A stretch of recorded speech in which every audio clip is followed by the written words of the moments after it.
Today we will talk about Rome's first and greatest emperor Caesar Augustus, and how he built a whole new age in Rome. The world held its breath after Caesar's murder. Everyone looked to Antony, a seasoned general. But Caesar's will named an unknown teenager, Octavian, as his heir. Barely 18, this boy possessed a terrifying ambition and a sharp political mind. He arrived in Rome to claim his inheritance and his destiny. Octavian's rise was a masterclass in political maneuvering. He allied with Cicero and the Senate against Antony, then turned on them, forming the Second Triumvirate. This alliance with Antony and Lepidus gave him the power to hunt down Caesar's assassins and begin his bloody climb to the top. Their first targets were the assassins of Caesar, Brutus, and Cassius.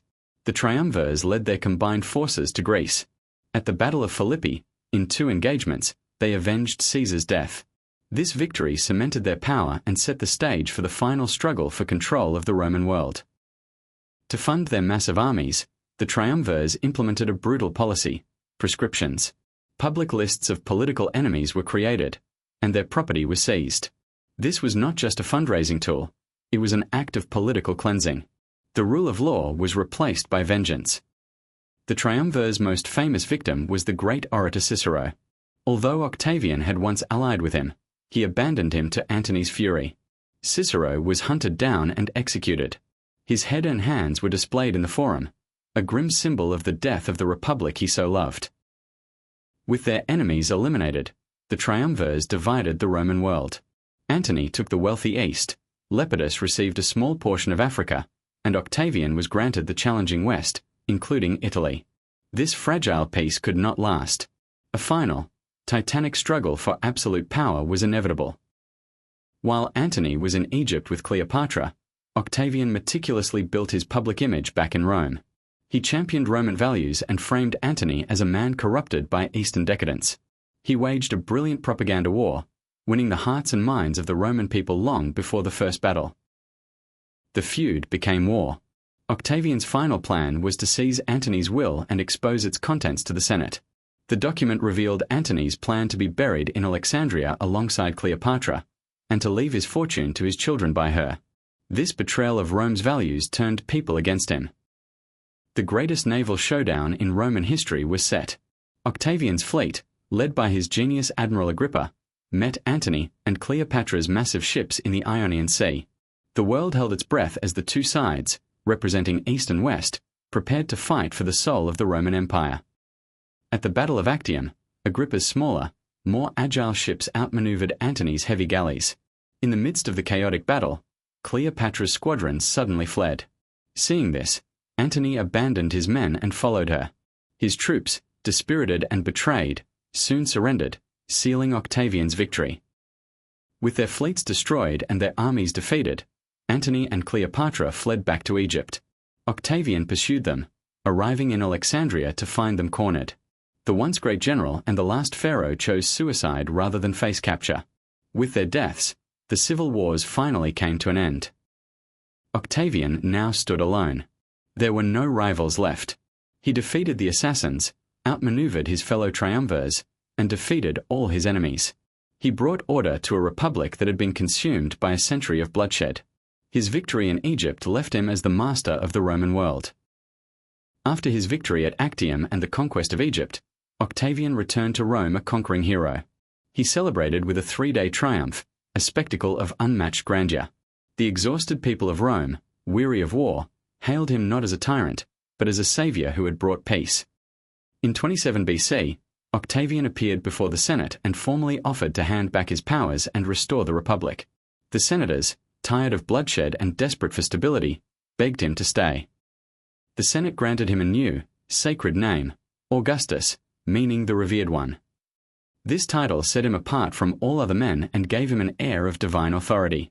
It was more than a name, it was the symbol of a new era. The Senate granted him a new, sacred name, Augustus, meaning the revered one. This title set him apart from all other men and gave him an air of divine authority. It was more than a name, it was the symbol of a new era. Augustus launched a massive public works campaign. He famously declared he found Rome a city of brick and left it a city of marble. He funded new forums, temples, and aqueducts, transforming the city's appearance. These projects were not just for beauty, they were a symbol of a new era. Concerned about the decline of Roman values, Augustus implemented a series of moral and social reforms. He passed laws to encourage marriage and family growth, and to punish adultery. These controversial laws were designed to restore the traditional virtues of the Republic and create a more stable Roman society. Augustus was a brilliant patron of the arts. He commissioned works of literature, sponsoring poets like Virgil and Horace. The era produced the magnificent Aeneid, an epic that celebrated Rome's divine destiny and Augustus's own role in it. He carefully used art to shape public opinion and cement his legacy. To ensure the empire's stability, Augustus created a professional, standing army. Soldiers were now paid a regular salary and promised a pension upon retirement. This ended the cycle of civil wars by making the legions loyal to the state and its leader, rather than to rival generals. As his personal protection, Augustus created a new elite force, the Praetorian Guard. Stationed just outside Rome, they were his personal bodyguard and the ultimate enforcers of his will. They were paid double the regular legionaries, ensuring their loyalty to the princeps above all others. Instead of constant expansion, Augustus focused on securing the empire's vast frontiers. He established stable borders along rivers like the Rhine and Danube, ending decades of chaotic warfare. This strategic policy of consolidation brought unprecedented security and stability to the Roman world. Augustus's 40-year reign brought an end to over a century of civil war and unrest. He created the Pax Romana, or Roman peace, a period of unprecedented stability and prosperity. This golden age of peace was his ultimate gift to Rome, a legacy that would endure for over 2 centuries. Despite his genius, Augustus faced one great challenge: a lack of a clear heir. He outlived several of his chosen successors. This personal tragedy cast a shadow over his final years. He finally settled on his stepson, Tiberius, a reluctant and often difficult choice, to inherit his vast power. In his last days, Augustus lay in bed surrounded by his friends. He asked if he had played his part well in the comedy of life. He then asked them to applaud. A master of image to the very end, he died peacefully on August 19, AD 14. Augustus was deified after his death, becoming a god in the Roman pantheon. His name was given to a month, and his legacy became the very foundation of the Roman Empire. The structures he built and the peace he created transformed Rome forever, a testament to his ambition and vision.